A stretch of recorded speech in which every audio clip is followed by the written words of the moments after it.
Então, quanto mais tarde você descobre, mais tardio a descoberta do laudo ou do transtorno, isso prejudica na aprendizagem. Porque quanto antes, mais chances dos progressos são muito mais nítidos. Para o TEA é muito difícil lidar. Então, se ele sai todo dia, o mesmo horário, pega o mesmo ônibus, ele saiu no mesmo horário, ele perdeu aquele ônibus, já é um caos o dia dele. Ele não sabe como reagir. Se ele chega na escola, ele vai ter aula de tal matéria que ele adora.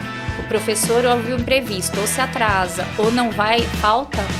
Para ele é um caos. Para ele saber como lidar com aquilo é muito dificultoso. Porque aí vai, como é um distúrbio da neurociência, né? O neurocerebral, aí depende de qual é a gravidade. Muitos, igual do Mion, que era não verbal, conseguiu falar. Sempre tem melhora. Por mínimo que seja, sempre tem a melhora. Então, o autoconhecimento, eu acho que é o primeiro lugar. Porque assim, se eu tô bem comigo, independente se o outro fala que eu sou baixinha, que eu sou isso, eu sou aquilo, eu sei o que eu sou e tudo bem, né? Mas quando você não tá bem consigo, tudo que é assim transborda, né? Olá, seja bem-vindo ao FISE Saúde Integrativa, seu podcast onde você consegue ter contato com diversos profissionais, pessoas da área da saúde. E quando a gente fala da saúde integrativa, a gente fala que a gente quer trazer um pouquinho mais, né? Esse conhecimento, né? Porque as pessoas necessitam muito disso. A gente foca sempre em cuidar da causa, né? Entender qual é a causa dos problemas, a causa das doenças, que isso é muito importante. Então, trabalhar o corpo como um todo. Então, antes de mais nada, se inscreva no nosso canal, curta, compartilha. A gente também tem a campanha do Apoia-se para você que quer contribuir, para que a gente possa conseguir trazer mais profissionais, para que a gente possa fazer com que o projeto se expanda e cresça, né? Então isso é extremamente importante. Nós também estamos no Spotify, então você tem a entrevista aqui, né? Nossas entrevistas elas são todas as quartas, às 19 horas, e na sequência também você tem lá no Spotify. E assim você consegue acompanhar de maneira muito mais prática, né? Tá lá ouvindo no carro ou fazendo a sua atividade. Isso é muito melhor para você, tá bom? Então também tem um canal Fisiocortes, onde você tem algumas partes dessa nossa entrevista, né? Então, as principais partes, alguns assuntos mais peculiares, você encontra lá. E hoje nós temos uma convidada, né, que já conheço ela há um bom tempo, né, e estava pensando em trazer essa pessoa para poder compartilhar com a gente a sua vivência, né? E para você que tem filho em casa, né, para você que é pai, para você que é mãe, né, para você que é tio e que conhece alguma criança, fica ligado, né, acompanhe toda essa entrevista que você vai ter informações valiosas, né, com uma profissional de uma qualidade extrema, né, e ela vai apresentar tudo isso para a gente hoje, tá bom? Então, seja bem-vinda, Renata. Boa é um prazer ter você aqui. Boa tarde, como estou tá? muito feliz pelo convite. Eu acho que assim esse programa eu acompanho, né? E eu acho assim que é de utilidade pública, porque assim a gente está acostumado a ver termos técnicos e aqui o pessoal usa uma linguagem mais popular, mais fácil da gente entender. Então as experiências são muito valiosas, né?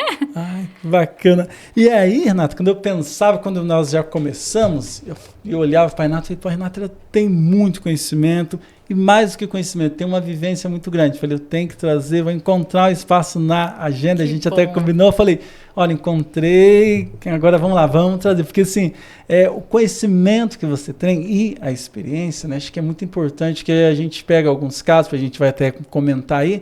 Às vezes a gente está no dia a dia, para quem é pai, para quem é mãe, tem um filho, às vezes, que destoa um pouquinho, não sabe como lidar, né?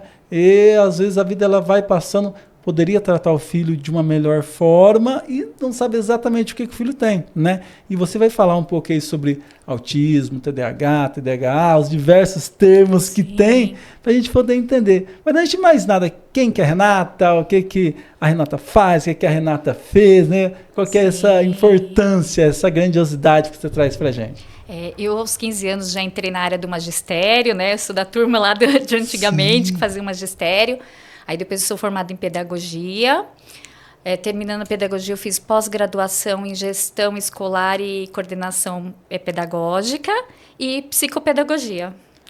Ah, que bacana. Mas antes de tudo, eu acho que a gente tem que ser apaixonada pelo que faz, né? E eu adoro esse conhecimento e tratar o indivíduo como único, né? Porque através do laudo, o transtorno, antes de mais nada, ele é aquela pessoa. Cada um de nós somos únicos, né? Cada um lidar com seus sentimentos de maneira única.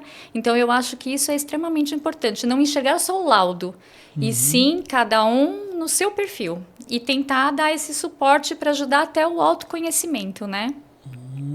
Que bacana. E aí, Renata, coisa que eu estava vendo, quando a gente fala sobre saúde integrativa, a gente consegue perceber que a saúde ela está em tudo, né?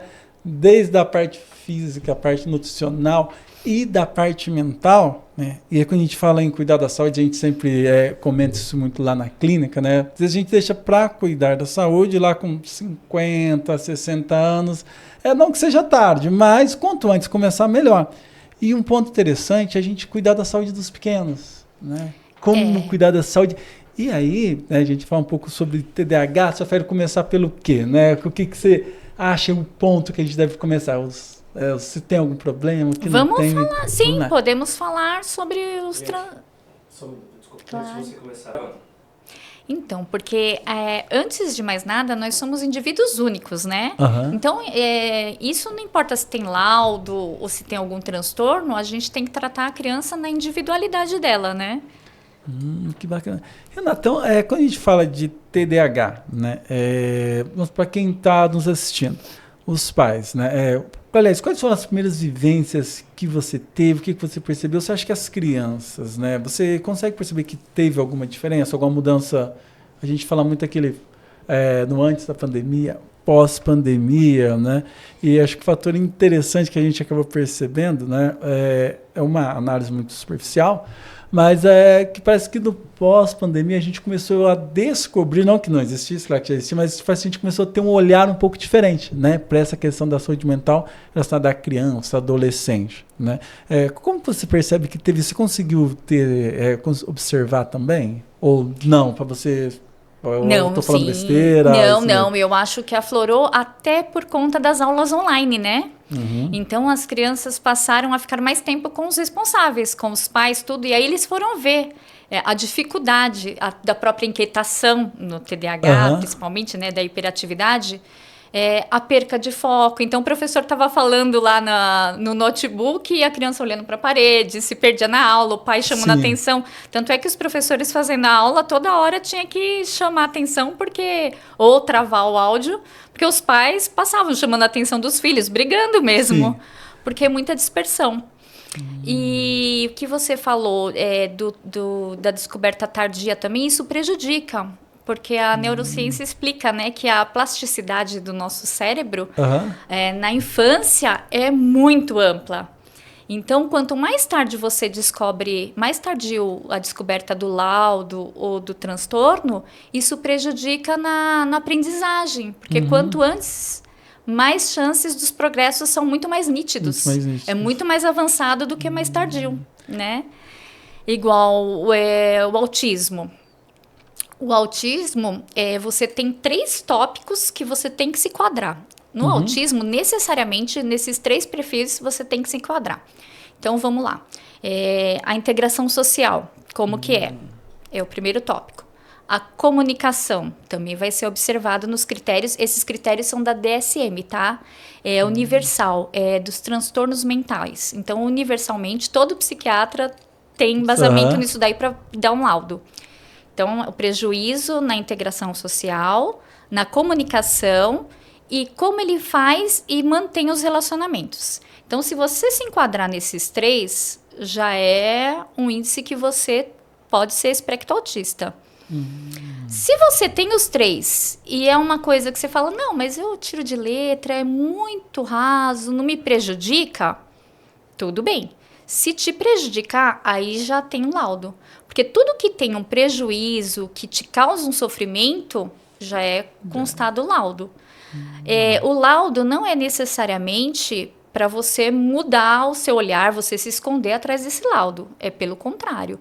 É para você tentar te ajudar, aí é que entra o psicopedagogo, né? Que vai entrar com critérios para tentar te ajudar para você minimizar esse sofrimento seu. Então, esses 3 laudos, você fechou. Você já descobriu que você é TEA. Aí você vai para mais 4 avaliações. Dessas 4 critérios, 2 ou 3 ou todos, aí é o que bate o martelo que você tem TEA. Então, se você... Sensorial. Então, o som te provoca muito transtorno. O olfato... a gente tinha uma conhecida que quando estava fazendo o alimento, se ela estava com fome, beleza. Se ela estava satisfeita e tinha acabado de comer, causava tanta náusea nela que ela chegava a passar mal, porque o olfato deles é muito aguçado. Então, o som é muito aflorado, o olfato deles é muito... E eles sempre têm uns rituais, né? Então, assim, se eu não fizer prova com essa caneta... eu não vou tirar boa nota. Se eu não usar esse colar, não vai me acontecer isso. Então, eles criam uns ritos na cabeça dele e tem que seguir aquilo à risca. O segundo, além do sensorial, é a inflexibilidade. Então, coisa pra gente que foge do controle, não tem como. Pro TEA, é muito difícil lidar. Então, se ele sai todo dia, o mesmo horário, pega o mesmo ônibus, ele saiu no mesmo horário, ele perdeu aquele ônibus, já é um caos o dia dele. Ele não sabe como reagir. Se ele chega na escola, ele vai ter aula de tal matéria que ele adora. O professor ouve o imprevisto, ou se atrasa, ou não vai, falta. Para ele é um caos. Para ele saber como lidar com aquilo é muito dificultoso. Porque saiu do script dele. Então é muita dificuldade. O terceiro é a fixação. Se ele gosta muito de inseto, ele vai falar sobre inseto aquilo com você o tempo todo. Então, vamos lá. Para o coleguinha da mesma faixa etária dele, um dia escutando sobre inseto, beleza. Segundo dia, já... Terceiro, quarto dia, ele não aguenta mais saber. Para ele vai falar, porque é a fixação dele. Se ele gostar de metrô, ele vai falar tudo sobre a linha, como funciona, as paradas. Então, essa fixação... E essa fixação pode durar um dia, meses... para sempre, não tem assim... Por isso que eu te falo, cada um tem muita sua característica, né? E o quarto, que a gente falou do sensorial, a gente falou da fixação, da inflexibilidade e a estereotipia, que é muito frequente. Então, assim, principalmente quando ele fica ansioso ou muito agitado, ele mexe muito as pernas, os braços, o corpo balança muito... ele tem a ecolalia, que você fala, ele repete, ou ele escuta no desenho e fica repetindo aquilo o tempo todo, fora do contexto, que também é muito sério. A estereotipia chega a ser tão grave, os movimentos, que eles chegam a se machucar. Então, pode machucar a perna, o pé, o corpo, de tanto balançar. Sim. Então, geralmente, é tudo que causa sofrimento, é isso. E um ponto, eu até lembro, né? Que nós somos aí talvez quase na mesma época, mas quando a gente era criança, eu lembro que eu tinha alguns colegas, né? E assim, era claro que observando hoje, claro, na época não tinha nem ideia, eu tinha uns 6, 7 anos, mas hoje quando eu olho e começo a analisar esses pontos aí que você fala, eu falo, pô, acho que tinha, espero que tem, né? Só que passaram a levar uma vida normal, né? Às vezes porque eu morava em uma cidade pequena, né? Às vezes só cidade pequena, são poucos recursos, vai no médico, às vezes um especialista tem que ir numa outra cidade, então os pais acabavam passando, né? Ah, não, acho que é normal mesmo, a criança é muito quieta, é dele, porque é assim, né? E às vezes as pessoas às vezes, tiveram uma vida normal, né? Casaram, hoje têm filhos, mas você percebendo, né? Você fala... tem alguma coisinha ali, né? O pai, a gente comentava que mais ou menos 1 ano ali, você já tem algumas características, né? Quando a criança ela tá pequena, quais são os primeiros detalhes ali? Se a criança ela é muito agitada, é um sinal? Se ela é muito quieta, é um sinal? É de tudo um pouco. Como que eu posso mais ou menos falar, olha, acho que eu vou levar... aliás, o primeiro profissional psicólogo, o médico, qual que é o primeiro que eu tenho que levar de antemão ali? Se eu já achar que o meu filho, olha, acho que tem que ter uma atenção especial. O pediatra já consegue encaminhar. Né? É o pediatra que sempre faz esse primeiro... Quando não é escola, é o pediatra. Então, É sempre em conjunto. Mas assim, os pequenos, principalmente o andar na ponta dos pés, ou a fala é muito adiantada ou muito atrasada, o olhar nos olhos. Então a criança, ela não consegue essa troca. Você já percebe isso. Os barulhos, como eu te falei, para eles é muito transtorno. Então, todo lugar agitado, tem criança que eu conheço com autismo que não comemora o parabéns. Porque na hora de cantar o parabéns, ele não consegue ficar. Hoje a gente tem vários critérios, né? Que é o abafador para ajudar, que é muito caro, aliás.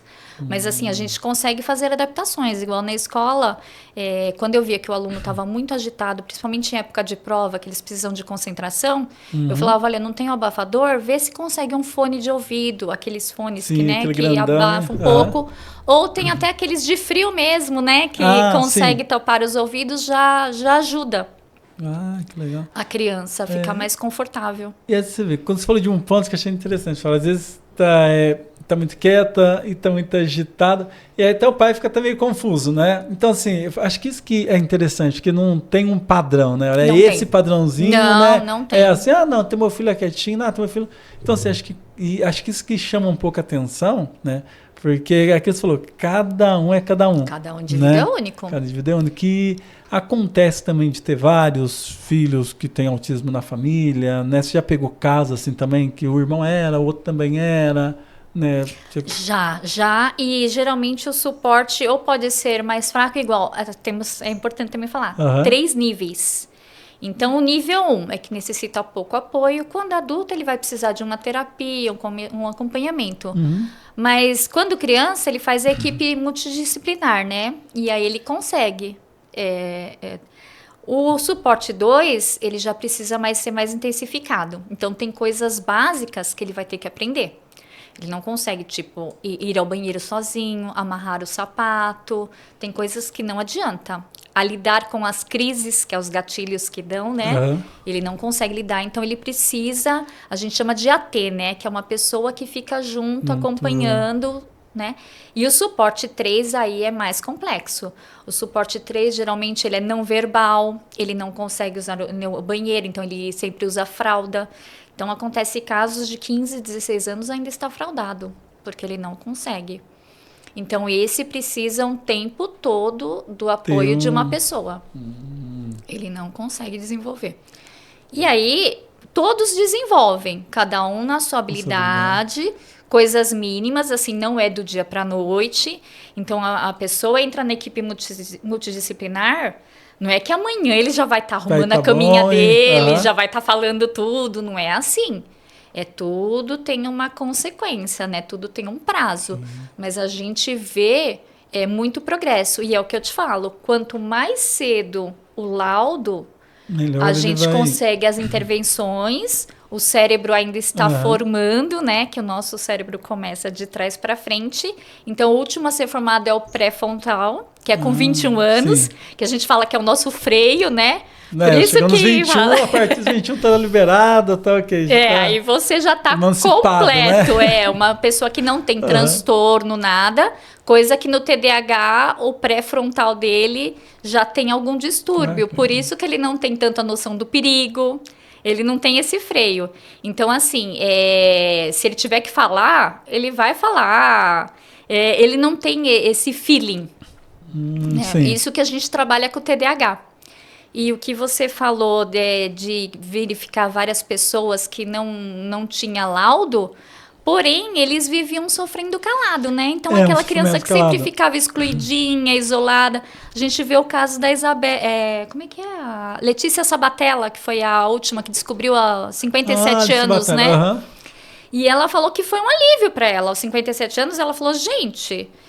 agora tudo faz sentido, porque ela foi arrastando isso. Eu sou a estranha da turma, por que eu ajo dessa forma? Então, é difícil para eles lidar. Então, quando vem o laudo, nem que não dê para fazer mais nada, igual ela teve que se virar, coitada. Mas para ela, ela falou, nossa, agora tudo Parece faz que já sentido. faz sentido, é que você fica com aquele pensamento, não, acho que eu sou, Por que eu sou sou, né, incapacitado, o peixe fora d'água, né? Todo mundo consegue uma coisa, eu não consigo. Você fica colocando aquela sobrecarga, você vai se culpando, eu não sou capaz, vai ler, quando não consegue compreender. Então, acho que quanto antes você descobre, né, muito legal. Muito legal. Eu acho que um ponto que você falou, e quando você traz isso, né, e essa visão, acho que da escola essencial, porque assim, que basicamente a mesma coisa, a criança cresceu, creche, depois já vai colocando, então assim, o pai ele tá, né, a partir do momento que nasceu ali quase, 1 ou 2 meses, sem pai que já coloca na creche, então você não tem aquela presença. Eu acho que quando você traz essa visão, né, escolar também, sobretudo é importante até para os profissionais que atuam no dia a dia, e às vezes não sabe como se comportar, não sabe o que fazer, como cuidar, né? E eu até pensava que, infelizmente no Brasil a gente tem esse problema, de você ter às vezes esse suporte escolar nas escolas públicas, né? Que você tem ali uma turma com 30, 40 alunos, né? E às vezes o professor entra e sai muito rápido. Eu imagino que o sofrimento, não sei se você já trabalhou também com crianças de escola pública, você conseguiu perceber uma diferença ou não? Você não chegou a trabalhar ainda com crianças que tinham TEA em escola pública? É muito mais complicado, porque a sala super lotada, né? Uhum. Igual você falou, às vezes o professor vem uma vez na semana, então é muito pouco para você ter esse vínculo. Uhum. Porque tem isso também, né? Para você conseguir trabalhar, você tem que ter um certo vínculo, porque a criança de cara, ela não vai se abrir com você. Então, quanto maior o vínculo, maior você conseguir ajudá-la, você tem que ter esse olhar, não adianta. O outro que também descobriu tardio, que falou que fez os critérios que preencheu, foi Danilo Gentili, né? O Danilo Gentili não sabia. Aí ele falou que ele preencheu tudo, aí ele falou, não quero mais nem saber disso de laudo, mas ele se enquadrou. Outro que a gente vê que teve uma entrevista recentemente, o Elon Musk, né? Ele fez e ele, olha o sofrimento de uma pessoa. A gente já vê que o hiperfoco dele é no trabalho. Ele trabalha 16, 17 horas. Ele chegou a relatar nessa entrevista que teve uma época que ele trabalhava tanto que não adiantava para ele ir para casa para voltar ao trabalho. Ele dormia debaixo da mesa. Debaixo da mesa do escritório, ele tirava um cochilo ali. E aí ele falou que eu não sei ao certo o porquê que ele quis o laudo, a partir de quando, eu não acompanhei isso, mas ele fala também que ele se apaixonou por uma menina e a menina falou, eu também tô gostando de você. Ele falou, para namorar, quanto tempo a gente vai precisar ficar junto? Olha a loucura. Então você vê a dificuldade e o sofrimento dele. Ele é o quê? É nível... Ele falou o nível que ele é? Não, ele não falou, mas ele provavelmente deve ser suporte 1, né? Suporte 1, né? Mas olha o grau de dificuldade. A pessoa, gostar da pessoa e querer saber, olha, para você 2 horas, para eu colocar na minha agenda 3 horas. Então você vê que são coisas assim. Isso do hiperfoco, o TDAH tem muito forte também, né? Quando ele tem o hiperfoco daquilo, não é tão sério quanto o autista. É de uma forma mais leve. Mas ele tem também. Quando ele começa a ler gibi, ele vai ler gibi, depois ele enjoa, aí ele vai partir para o esporte, aí ele foca no esporte, aí ele muda o foco dele e ele vai focando. Então, todos esses, tanto o transtorno como o TEA, ele tem, principalmente esses, porque trata do comportamento, da convivência com o outro. Então, esse é o que traz um sofrimento assim... gera muito desconforto. Quando você falou assim, do Elon Musk, né? Hoje que acho que é o mais rico, né? Um dos mais ricos. Eu estava até olhando a notícia essa semana, né? Só o pessoal que é mais ou menos. Acho que teve um outro lá que caiu algumas ações, só diminuiu um pouquinho, mas enfim, mas você vê, olha, ao mesmo tempo que você fala que tem uma pessoa às vezes que tem uma séria dificuldade para desenvolver algumas coisas, e aí você vai falar, não, se o cara é um dos homens mais ricos do mundo, sabe? Como que a pessoa que ele vai ter alguma dificuldade se ele é a pessoa mais rica do mundo? E tem, né? Então, se você não tem, né, nem falar, então, quem tem autismo, então, não pode ter dinheiro, não pode se casar. Não, pelo contrário, você tem N fatores, desde o cara que é extremamente rico, que tem esse hiperfoco, e até às vezes quem tem uma certa dificuldade, né? Então, por isso que, olha, então, as pessoas não conseguiu nada, então acho que é até autismo. A pessoa não está fazendo isso, então acho que é até autismo. E não tem nada a ver uma coisa com a outra. Né? No caso dele, você vê que ele é muito bom para ganhar dinheiro, para trabalhar. Só que o relacionamento dele, pelo pouco que ele falou já, perguntando para a namorada quantas horas ele tinha que ver, você vê que é um relacionamento que ele precisa de um suporte. Ele por si não consegue. Porque o TEA, ele tem muito disso, que ele necessita o tempo dele sozinho. Ele não consegue, então não é maldade. Ele precisa ficar, por mais que ele goste da mãe, do pai, da namorada, da esposa, ele precisa ter o tempo dele sozinho. Isso é coisa de 1 hora, 2 horas, aí depende de como foi o dia dele, ou quanto que foi o grau de exaustão dele.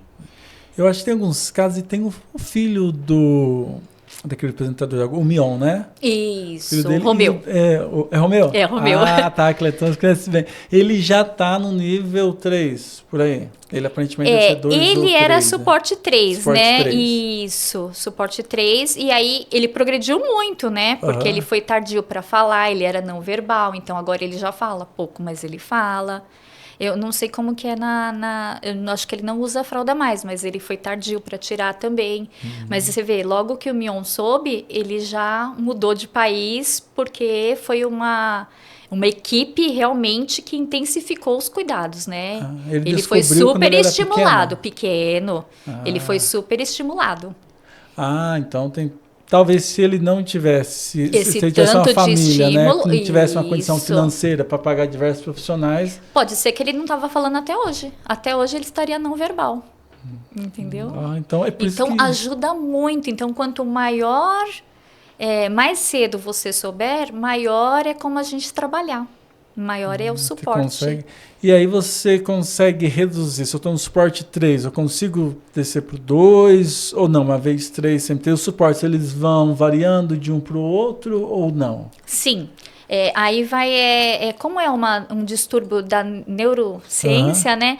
O neurocerebral, aí depende de qual é a gravidade. Muitos, igual do Mion, que era não verbal, conseguiu falar. Sempre tem melhora. Por mínimo que seja, sempre tem a melhora. Até saber como lidar. Igual uma criança que ela é verbal, mas ela tem preservado todos o seu intelecto. Ele aprende como lidar. Então, a gente tem 2 gatilhos, que a gente usa o termo de shutdown e meltdown. Então, no shutdown, ele desliga.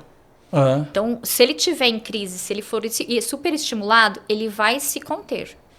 A hora que ele chegar em casa, no âmbito ou com o pai ou com a mãe, que ele tem vínculo, aí ele se solta. Aí aquilo ele começa a bater a cabeça na parede, se mutilar, se agredir, se cuspir. Vem toda aquela descarga. Que você fala é quando acontece um fato ali com ele? Saiu do esperado, igual. Perdeu o ônibus, ele não queria perder o ônibus. Ou a aula que ele queria, ou na prova. Ele viu que ele não foi bem. Aí ele tem um shutdown, fica quieto. Ele desliga literalmente. Não conversa com ninguém. Nada. Você vai olhar, você vai falar, nossa, eu não percebi nada de estranho. Ele não tem uma reação momentânea, foi mal, ele fica, quando você ficou quieto, acho que tá quieto. E aí, às vezes, é por isso que é interessante. Quando a gente vai voltando, falando um pouco da escola também, às vezes até acontece isso, que bom, você não percebe. Se tá quietinho, então tá bom. Aquele aluno, né? Que não é um problema. Se não tá dando problema, que bom, fica quietinho ali. Porque assim, e às vezes, infelizmente, você tá quietinho, graças a Deus. Eu até lembro, né? Eu dei aula há algum tempo em um local que era na rede pública e tinha um aluno, né? Que ele era quietinho, tinha extrema dificuldade, mas tinha um certo comentário ali. Não, professor, calma, se tá quietinho, tá bom, né? Exatamente. Eu vi, não tá bom não, né? Aí você voltou, então ele desliga, aí quando chega em casa, aí que ele vai se expandir, vai...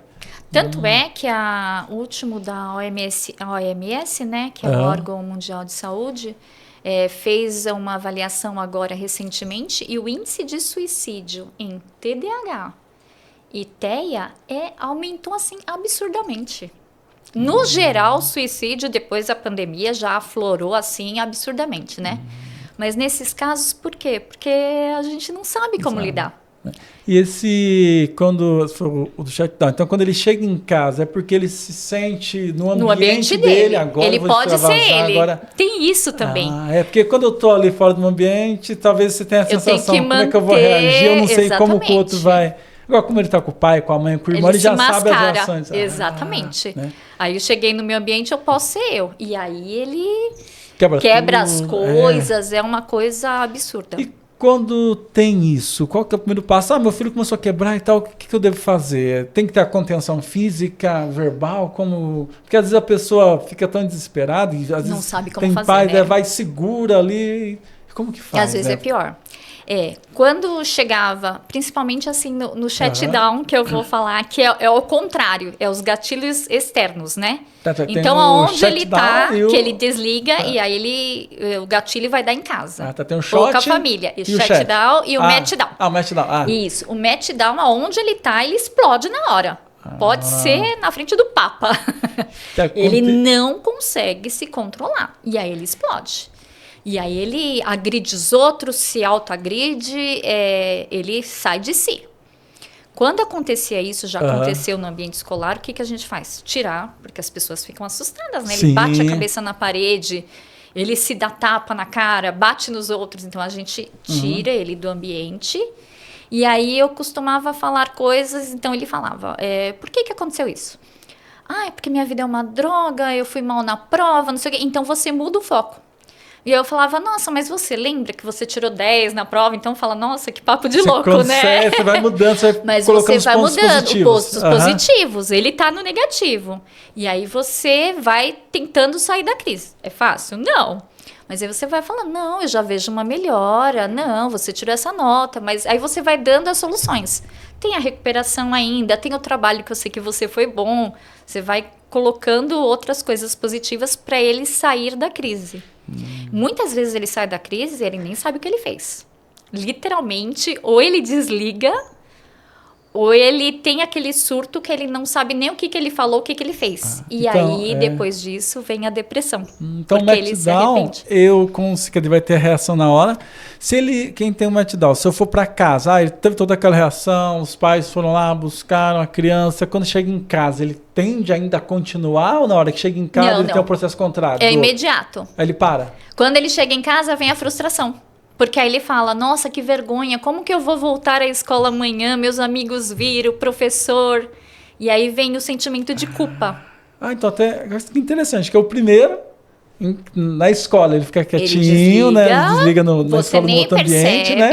Aí quando ele chega no ambiente de casa, aí que ele... E o outro pelo contrário, no ambiente que ele tá... Aonde ele estiver. E aí quando chega em casa, aí que começa a pensar e... Muitas das vezes os pais até perguntam, né, os responsáveis, mas por que aconteceu isso tudo? E ele não consegue falar o que ele fez. Porque literalmente ele saiu de si. Ele consegue lembrar dos fatos ou chega algum caso que... Alguma não consigo coisa lembrar, não lembro mais nada. Não lembro que eu fiz isso, que eu quebrei isso, não lembro. Ele só fala, eu dei vexame, mas o que ele fez literalmente, se ele empurrou alguém, se ele bateu, se ele se mordeu. Tanto é que às vezes chega com hematomas, ele nem sabe o que causou. Ele fica fora de si. Olha só, isso é muito interessante, né? E olha assim, eu vejo que às vezes quem está assistindo a gente já deve ter passado por esses momentos, muitas coisas, e fala assim... E assim, às vezes, se eu soubesse disso antes, talvez eu teria tido uma outra reação. Há algum estímulo, mas para a criança, ela chegou em casa, que teve o shutdown. Ela chegou em casa, fez todo aquele, né? Quebrou, xingou, brigou. Então, seria uma conversa, ou às vezes ele não quer nem ouvir, eu tenho que esperar até a criança, né, o adolescente relaxar, ficar tranquilo. Ou não? Posso fazer alguma coisa já de imediato? Vou ligar pro psicólogo e tal, alguma coisa. O primeiro passo para eu conseguir conter alguma eu acho que a princípio você tem que falar com... Geralmente é na adolescência que começa esses gatilhos, né? Os pequenos não. Quando tem de um... Tem, mas ele não consegue entender ainda o que aconteceu de fato, né? Mas na adolescência que ele já consegue entender, geralmente ele já está com acompanhamento, então é importante falar, o que você acha? Você aguarda até o dia da terapia? Quer conversar sobre isso? Se ele tiver uma proximidade, geralmente com o pai, com a mãe, ou tiver um vínculo muito forte com o irmão, com a tia, geralmente eles se abrem. E aí eles contam exatamente isso. Eu me acho um monstro, olha que papelão que eu fiz, eu não tenho esse autocontrole. E aí a gente começa a trabalhar o emocional dessa criança, né? E tem um agravante que eu tenho percebido, não sei se você percebeu muito também, Mas geralmente eu acho que pelas meninas ser mais discreto, isso tudo que a gente fala, a estereotipia, é mais difícil o laudo. Vem mais tardio, geralmente. Porque as meninas dão uma mascarada. Os meninos é mais notório você observar. Mais fácil, né? Você consegue então, já geralmente, as meninas... os laudos dos meninos vêm antecipadamente. Geralmente, os meninos, o laudo vem antes. As meninas dão uma mascarada. E as meninas têm um agravante, porque chega na adolescência, lidar com os hormônios, Nossa, sim. a fase da menstruação, para elas é muito difícil. Tanto é que na escola eu sempre levava um pacotinho, né? Sim. E aí uma menina chegou toda feliz que estava menstruada. Eu falei, aí tem elateia. Falei, vai ser hoje. E aí, dito e feito, de 1 em 1 minuto ela ia no banheiro trocar absorvente. Então, assim, ela usou mais de 14 absorventes em 4 horas de aula. Sujou, toda hora trocava. Um pouquinho de sangue ali, e não quero mais. Aí a professora veio e falou assim, nossa, mas toda hora ela sai do banheiro. Eu falei, deixa que hoje vai ser um dia que a gente vai... Porque ela tá se percebendo. E aí eu vim e falei, olha, eu entendo, mas assim... não é toda hora que se troca, tem um prazo, você pode ficar tranquilo, eu sei que é difícil, que tudo é novidade para você, né? Mas assim, eu acho que 1 a 2 horas, se o fluxo não for tão... dá para aguentar tudo, né? Ela foi para casa, no outro dia ela veio na minha sala logo cedo. Ela falou assim, olha, eu fui pesquisar e realmente até 2 horas você pode ficar com absorvente. Tanto é que, eu já pus o meu alarme no despertador. Na hora que der 2 horas, vou trocar mesmo. Então, aí eu fiquei feliz. Por quê? Se é uma coisa, o autista ele tem muito disso de ser o sincero, né? Se ela não concordasse, ela não ia nem pesquisar. Como ela ficou com aquela pulguinha atrás da orelha, ela foi pesquisar sobre, ela viu que o que eu estava falando tinha razão, tinha um certo fundamento, e ela colocou o despertador. Então, nisso também, igual, não é maldade do TEA. Às vezes as pessoas falam, nossa, que pessoa inconveniente, né? Porque assim, se você estiver desenhando e ela vê que não tá bom, ela vai falar, nossa, você não viu que você não tem talento para desenhar? Ele vai falar na lata. Sim. Por isso que o manter o relacionamento para eles é muito difícil. É muito difícil, né? Eles têm essa sinceridade, assim, eles não medem as palavras. Por quê? Ele não tem esse feeling de entender como o outro está reagindo, se o outro está gostando, se o outro vai ficar magoado. Ele não consegue fazer isso, não é maldade, mas para ele, o se colocar no lugar do outro, ele não consegue. Então, para ele é muito dificultoso isso. E aí, quando a gente tem... E agora, acho que um ponto que é interessante, quando a gente fala dos filhos, e os pais, né? Você acha que os pais, né, quando você observa, os pais, eles estão preparados? Né, para isso, quer dizer, eu sei, mas na hora que acontece, na hora que o meu filho fica muito quieto, fica muito agitado, eu não sei o que fazer, né? Eu tenho uma reação. Você acha que os pais estão preparados? Você tocou num ponto muito importante que fizeram até um teste com todas as crianças, né? Então, assim, os pais, os responsáveis de quem tem síndrome de Down, e o autista... o hormônio do cortisol, que é aquele que a gente fica tenso, né, o tempo todo, é equivalente ao estar no campo de guerra. Esse pai, ele é tão assim preocupado porque ele também não sabe como lidar. Então, você imagina, o filho da gente é tudo que a gente tem, né? Sim. E aí, como que esse menino vai ser na escola? E se tiver algum gatilho? E se alguém maltratar ele? E se ele bater no colega? Então, esse pai, ele fica... Esses pais, né, os responsáveis, eles ficam o tempo todo naquela defensiva. Tanto é que eu sei que eu sempre gostava de dar feedback na escola, né? Quando tinha um progresso, igual eu falava, olha, hoje fulano ia entrar numa crise... Mas a gente já conseguiu um avanço. Ele correu, foi lavar o rosto, foi passear no corredor, né? E eu sempre falava para os pais. E quando eu ia abordar os pais, eu já via que os pais ficavam assim... O que ela vai falar agora, né? Porque eles vivem nessa coisa. O que será que meu filho fez? O que será que aconteceu? Então, e eu entendo, porque... Uma criança que não é atípica, indo para a escola, você já tem todo aquele, né? Será que ele está fazendo... Será que ele está tendo coleguinha? Será que ele está sofrendo bullying? Será que... Você já tem essa preocupação? Você imagina com uma criança atípica que não sabe verbalizar os seus sentimentos. Então, é muito difícil. Então, esses pais, fora até tudo, né? Porque, assim, a gente sabe que o tempo de terapia é muito grande. É caro o valor. Se precisa do sistema público, é muito né? difícil. A gente tem pessoas que estão à espera 1 ano já. E não consegue encaixe. Né? E assim, joga para um lugar, joga para o outro extremo, joga para outro lugar. E o pai vai, chega lá, não consegue atendimento. E às vezes nem sempre com o mesmo profissional, né? Porque às vezes quando você vai ensinar hoje, você é atendido pelo João, amanhã você vai no outro local com a Virgem Maria, aí você tem que voltar a mesma história, fala tudo novamente. E assim, se até pra gente, né? Até pra quem passa... em psicólogo, e quando começa a mudar, você estava com fulano, depois ele vai na rede pública, passa para outro, mas qual que é a sua história? Contar de novo. Tudo de novo. Agora imagina para quem tem esse problema, assim, até entender, não dá para você falar, e é muito difícil, porque essa troca também é constante. Então, para quem ainda consegue levar em ter um profissional fixo, é muito bom, mas infelizmente para a grande maioria da população no Brasil, né? E você tocou num ponto muito importante. Psicólogo, principalmente, é muito difícil para o TEA. Porque quando ele fala do passado dele, ele revive tudo aquilo. Então, vamos supor, se ele tem uma rejeição paterna, ele vai reviver todo aquele sentimento, os gatilhos vão aparecer. Você imagina, numa primeira sessão, o psicólogo não tem vínculo ainda. Então, é uma proporção muito grande.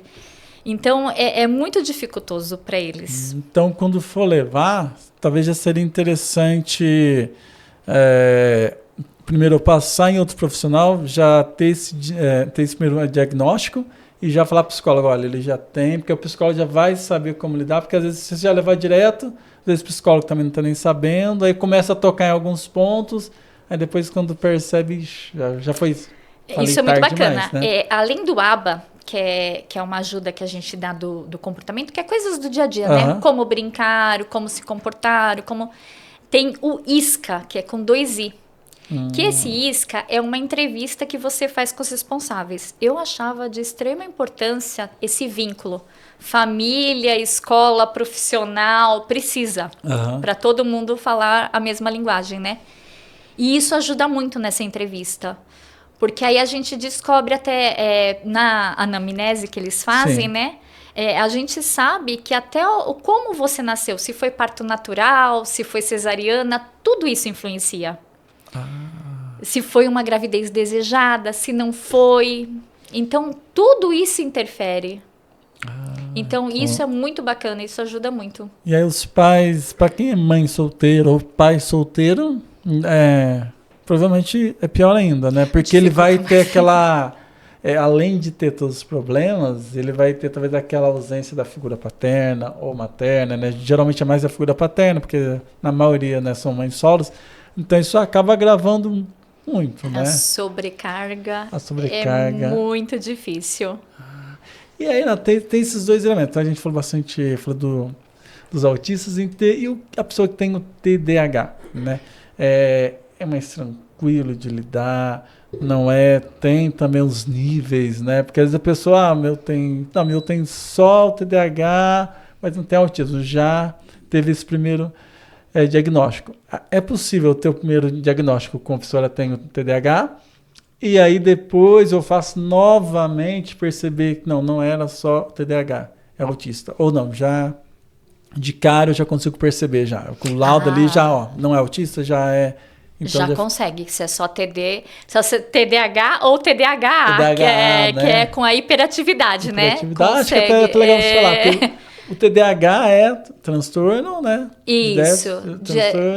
TDA é transtorno de déficit de atenção. E o TDAH é transtorno de déficit de atenção e hiperatividade. Né? Então é aquele que tá mais agitado, que... Não tem noção do perigo. Você vai ver a criança, ela tá pulando no teto, tá pendurada ali. Ela tá, porque ela não tem essa noção. Então, o TDA, eles têm bastante dificuldade com organização, né? Então, é o foco. Então, uma criança com TDAH, a gente jamais pode colocar na sala de aula, no mapeamento, próximo da porta ou próximo da janela. Porque qualquer coisa, se tiver uma pessoa passando ali, ele já desvia, já esqueceu da aula.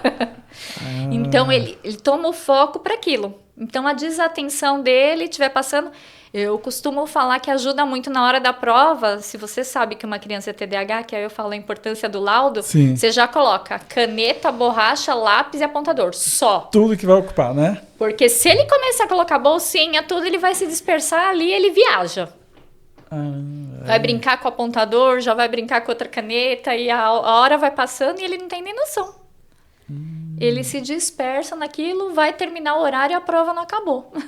Então, e aí só o TDAH, ele já consegue ficar mais tranquilo, já consegue já ter uma rotina mais organizada. Ele não tem a hiperatividade, porém a desatenção, o hiperfoco, essas coisas, ele tem tudo. E adulto, eu consigo fazer, sei lá, eu tenho quase meus 30 e poucos anos, eu consigo, eu quero descobrir, né? Eu posso lá, ainda eu consigo descobrir.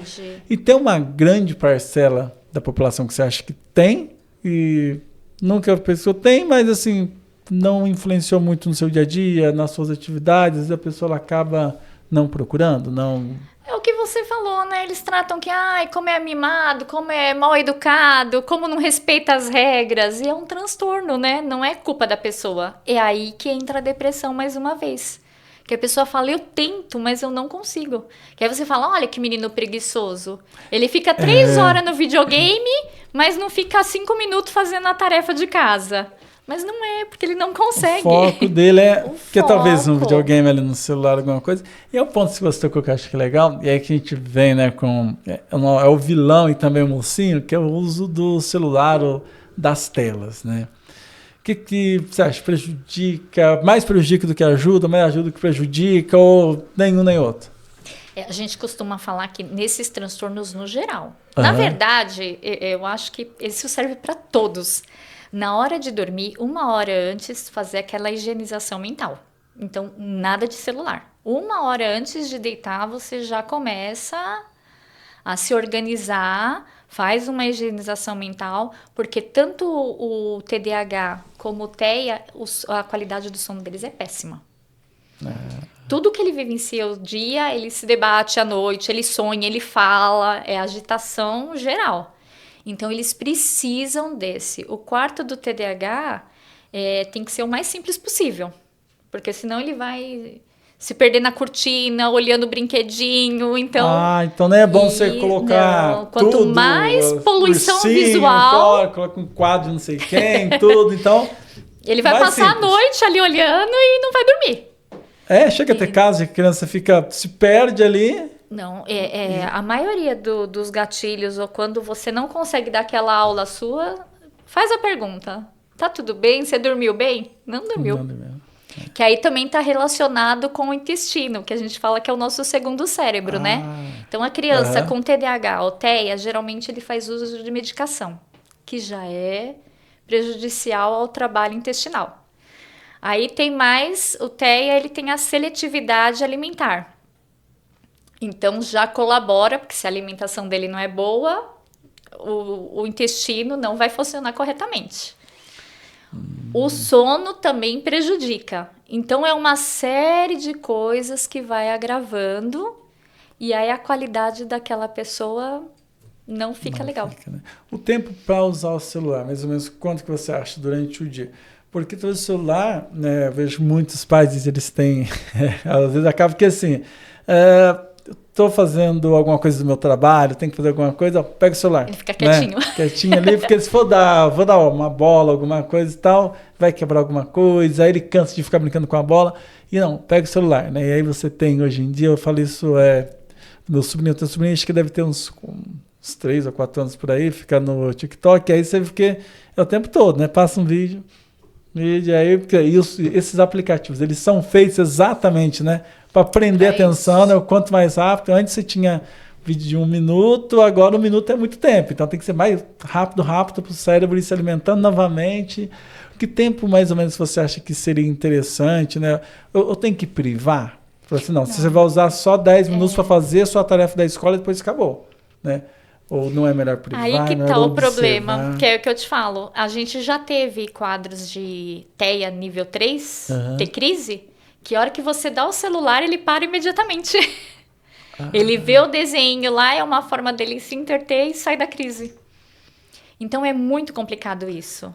Então, nesse caso, você tá entendendo? tem que dar Para o sair celular. da crise, entre a criança dar tapa na cara, bater a cabeça na parede e você dar o celular, ele se interter com a musiquinha ali da galinha pintadinha ou de quem que seja, é melhor dar o celular para ele sair da crise. A hora que ele sai da crise, você entendeu? A gente já aconteceu isso. E aí, quando sair da crise, é mais tranquilo, você vai lá, retira o aparelho e pronto. Isso.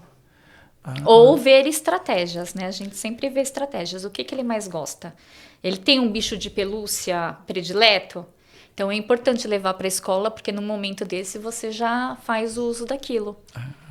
Então a gente sempre usa com estratégias. Por isso que o conhecer a criança é muito importante, o saber lidar. O que ele gosta, que cor que ele gosta. Mesmo que ele não te fala, você tendo essa informação dos pais já é uma estratégia. Ai, que bacana. Igual a seletividade alimentar, não vai mudar de um dia para outro. Só que assim, geralmente eles gostam de coisas mais pastosas. Então no caldinho de feijão, você vai lá, amassa um inhame, sem ele perceber, tudo muito sutil para ir introduzindo essa alimentação. Ele vai escolher geralmente alimentos. Porque se você pode ser mais doce ou mais salgado que ele escolhe? Tem um padrão? Não. Geralmente o pastel e o bolo de chocolate é o campeão. E o suco de uva, eu nunca vi, eu olhava as lancheiras assim, eu falava, gente... É como um pastel, suco de uva, bolo, pastel chocolate. de frango ou calabresa, eles têm loucura por pastel de frango e calabresa, eu não sei porquê. Olha, mas eles, geralmente, você olhava as lancheiras, era praticamente tudo igual. Aqueles bolinhos Ana Maria, era tudo basicamente isso. E aí você tem que ir mudando, aí tem que ir inserindo, né? Pouco a pouco outros alimentos. Tudo muito sutil, porque senão também ele não vai pegar. Então, e aí você vê, excesso de tela, açúcar, farinha, tudo que já te dá agitação. Para uma criança que já é hiperativa, que já tem... É difícil. É difícil, por isso que eles falam. E hoje o que a gente mais tem é isso, né? É tela, é alimento que tem excesso de açúcar. Aí faz às vezes que até industrializado, né? Para eles. E porque é tudo aquilo que é mais fácil, né? Mais fácil. Eu vou lá no mercado, eu fico em casa uma meia hora preparando, ou, né, não, vou no mercado, compro, né? Só por hoje. Só que se hoje, amanhã eu vou de novo, amanhã eu vou de novo. E aí quando vê, já tá tudo atrapalhado. Eu tava olhando, tava assistindo alguns vídeos e eu vi que aumentou muito, né? Você tem hoje diversas famílias, né? Principalmente mães, e que elas filmam toda a rotina, né, dos filhos, né, às vezes já são adultos, e eu vejo que isso é muito interessante, que você vai olhando depois nos comentários, muita gente que se envolve, que fala, olha, o meu também tem, aprendi a fazer isso com você. Então, acho que abrir esse olhar, essa forma, acho que é muito interessante, porque antigamente era um assunto que era um tabu, né, e até os pais, né, infelizmente, às vezes tinham até vergonha, né, escondiam os filhos, né? Não, meu filho não tem nada, né? Porque não queria que falasse, o seu filho não sabe ler, seu filho não sabe aprender. Às vezes acabava até escondendo, né? Ou até criando uma outra imagem do filho ali. E hoje as pessoas elas estão mais abertas, né? Para falar, para lidar com isso, né? Eu acho, tanto na questão de laudo, de psicoterapeuta, psicólogos. Eu acho que eles estão mais... Que antigamente falava, né? Psicólogo é coisa de louco, né? Hoje não. Hoje a pessoa fala, não, eu faço terapia. Ela tem até um orgulho, né? Eu até com a minha terapia em dia, né? Isso eu acho muito legal. E do intestino também, que a gente estava falando, TEA. Eles têm até um termo popular que chama pica, síndrome de pica. Que a criança come tudo que ela tem na frente. Então, borracha ela põe na boca, ela come. Canudo...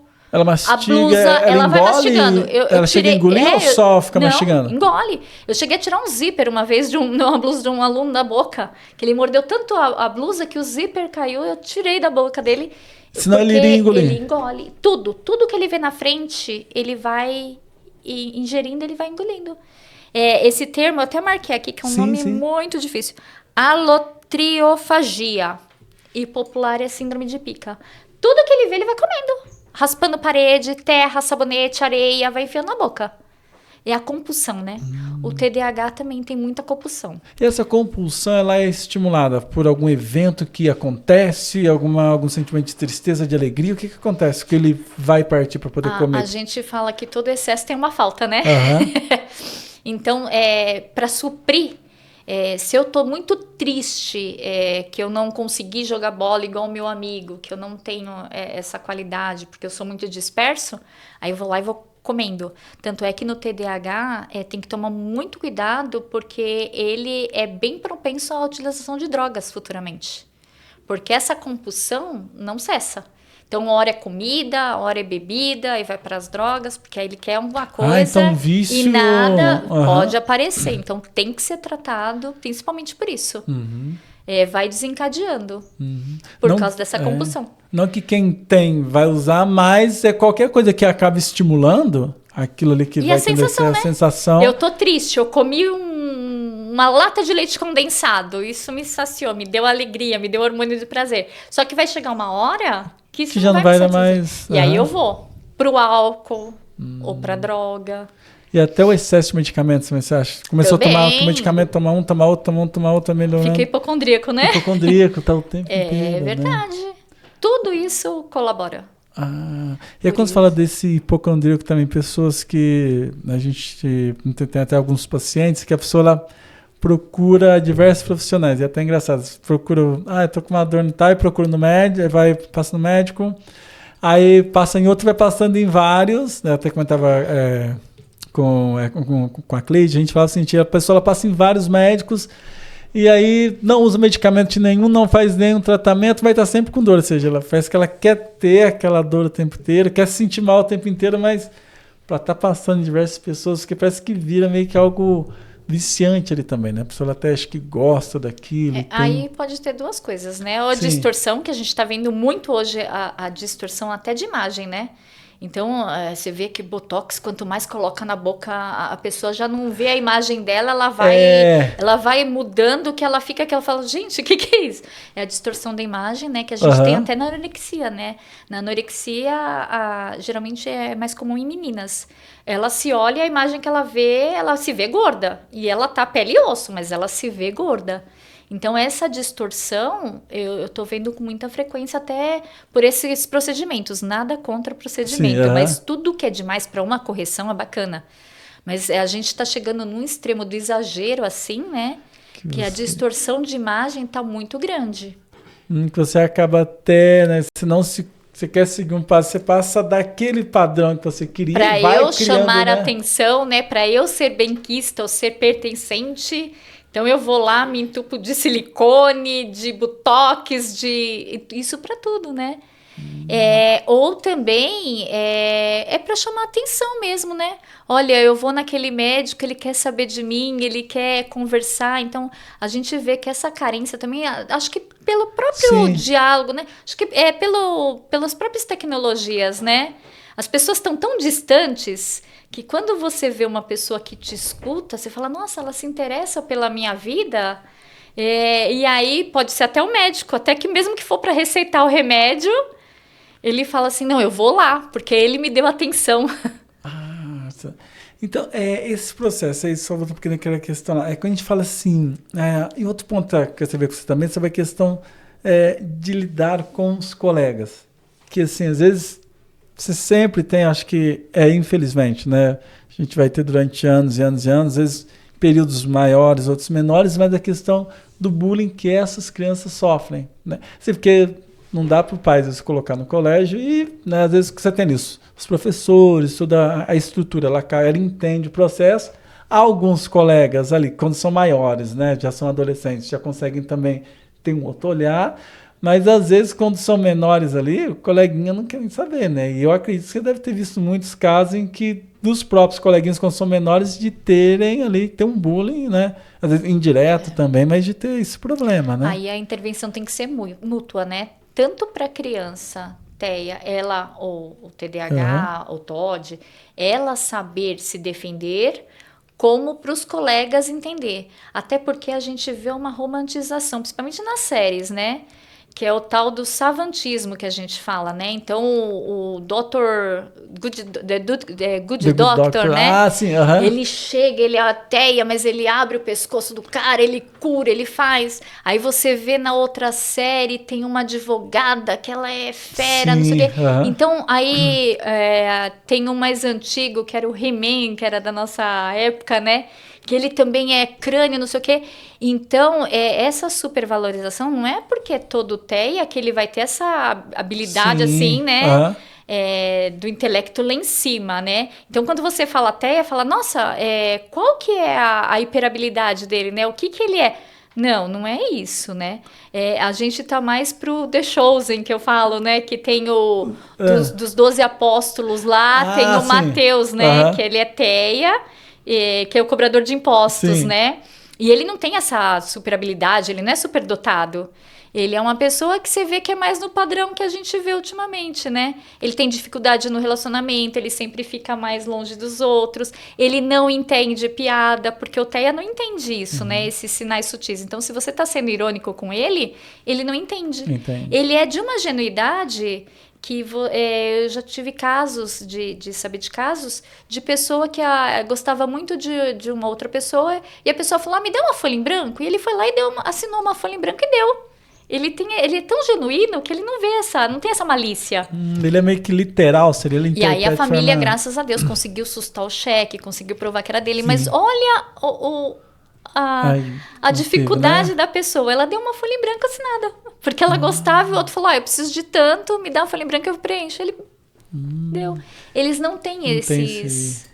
E eu acho que um ponto também acho que interessante, né? Eu estava até observando que acho que a gente até já chegou a comentar, às vezes, não nessa conversa, mas em outra, de você, né, colocar o seu filho para o mundo, né? E não colocar dentro de uma redoma também, né? Porque às vezes você quer falar, não, meu filho tem aquele pai super protetor, né? Não toque no meu filho porque tem isso, não faz isso com meu filho. E às vezes você vai criando também, né? Você vai criando um mundo tão paralelo que em alguns casos, quando ele for crescendo, né? Às vezes ele vai ter que lidar com situações em que o pai não vai estar ali do lado, pessoas não vão ser tão boazinhas, né? Vai ter muita gente má, né? Então acho que seria até interessante para os pais também entenderem que não dá para eu criar meu filho. Acho que até entender um pouco para ele, mostrar, infelizmente, que o mundo não é tão legal, que nem todo mundo é tão legal, né? Então acho que os pais também, acho que cabe aos pais entender um pouquinho disso, né? E os próprios pais das crianças, né? Que não são atípicas, né? Olha, vai ter as diferenças, cada um na sua, né? Vamos tentar conviver todo mundo harmoniosamente, né? Não precisa ter medo, não precisa maltratar, fazer bullying, discriminar, né? Sim. Eu acho que isso vem de casa, realmente, né? Entender isso, quando você fala até que os outros também têm que entender, eu estava até pensando, eu estava trabalhando esses dias, e tinha aquela leitura, o silêncio em sala, que era coisa normal, e o aluno começou a ler em voz alta, era um pouco exagerado, não era nada que precisava, mas você vê que era um pouco exagerado. E aí, falava, tenta ler apenas com os olhos, sem fazer barulho. E falava, mas problema de quem está incomodado, né? E aí, acho que até exatamente quando você fala que os outros fazem, que a gente tem também, sabe, meu filho, ele tá ok, ele não tem TEA, não tem TDAH, mas ensinar, acho que ele também a respeitar, né? Sim. Ela falou, olha, mas pode ter pessoa que vai ter, pode ter pessoa... Porque senão você cresce muito naquele mundo, e às vezes a gente vê até alguns casos, vê alguns jornais que são mais policialescos, e fala, fulano atropelou o outro, não estava nem aí, fulano... Vai criando também pessoas, falta de empatia, né? A falta de empatia, né? E hoje a gente vê que até nas empresas, né, é obrigatória a vaga PCD, que eu acho muito legal, né? A pessoa com deficiência. Então, todas as empresas você vê hoje em dia, tem que ter uma cota, né? De vagas para PCD, vagas para pessoas, eu acho muito bacana isso. Que bacana. Renata, acho que a gente já está quase no finalzinho. O que você tem para falar? Acho que muito bacana. Você tem, acho que, um repertório imenso. Acho que consigo colocar de uma forma muito clara para as pessoas também entenderem, né? Acho que a sua contribuição foi essencial. O que você deixa de dica para filho, para pai, para professor, para não sei o quê? Né, pode ficar à vontade, sinta-se à vontade, o que você tem para dizer pra gente? Né? Eu acho que é isso, né? Olhar a pessoa como única. Porque independente se é atípica ou não, todas nós passamos por situações que a gente fica vulnerável, né? Uhum. Ou a perda de um ente querido, ou um momento que a gente não tá legal, né? Um momento que a gente está mais fragilizado mesmo, né? E ter esse olhar, eu acho que é de extrema importância, né? Eu acho que é se colocar no lugar do outro. O que eu posso te ajudar, né? Esse apoio eu acho que é fundamental e acho que isso pro resto da vida, né? Porque a gente costuma falar, né, que a gente, quando conhece, tem muito vínculo com o filho, né? Pelo bom dia, o tom do bom dia do seu filho, você fala, ixi, hoje não tá bem, tá né? Bem. E eu acho que isso é difícil, mas eu acho que ter esse olhar, porque eu acho que o conhecimento é no todo, né? Não adianta ele ser 10 na prova e tá com a autoestima dele nota 0. É isso. Né? A saúde mental dele não tá legal, o emocional tá abalado. Então eu acho que além do 10 na prova, a gente tem que ver isso, tanto os pais, de cobrar dos filhos, né? Porque às vezes eu vejo, né? Quando a gente, no mês vocacional, a gente via muito isso, né? O que você quer ser quando crescer? Ah, meu pai quer que eu seja advogado. Não, tudo bem, mas e você? A criança não sabe o que ela quer ser. Então isso é muito triste. Que cor que você gosta? Não sabe. Então, o autoconhecimento, eu acho que é o primeiro lugar, porque assim, se eu tô bem comigo, independente se o outro fala que eu sou baixinha, que eu sou isso, eu sou aquilo, eu sei o que eu sou e tudo bem, né? Tudo bem. Mas quando você não tá bem consigo, tudo que é assim transborda, né? Então, eu acho que é isso mesmo, tá bom? E quem quiser encontrar a Renata, qual que é a sua rede social, como que eu faço? Tem o Instagram, @Renata Arantes Gomes, vai me achar lá. Então, quem quiser entrar em contato com você, perfeito, clica lá, manda mensagem. Isso. Se eu puder colaborar com alguma coisa, eu vou ficar muito feliz. Bacana, perfeito. Tá bom? Muito obrigado, Renata. Eu que agradeço. Aqui, né? Senti muito honrado com a sua presença aqui. Eu que fiquei muito feliz. Obrigada, viu? Tchau. E você que está nos acompanhando, a gente pede aí, né? E agora, se você gostou do conteúdo, acho que isso é muito importante. Você que é pai, mãe, né? Olhe com carinho pro seu filho, né? Veja que aquilo ali é o que você tem mais de sagrado, de mais valoroso. Então, assim, procure o quanto antes, né? Levar ele a um profissional capacitado, né? E com certeza você vai ter muito para poder contribuir.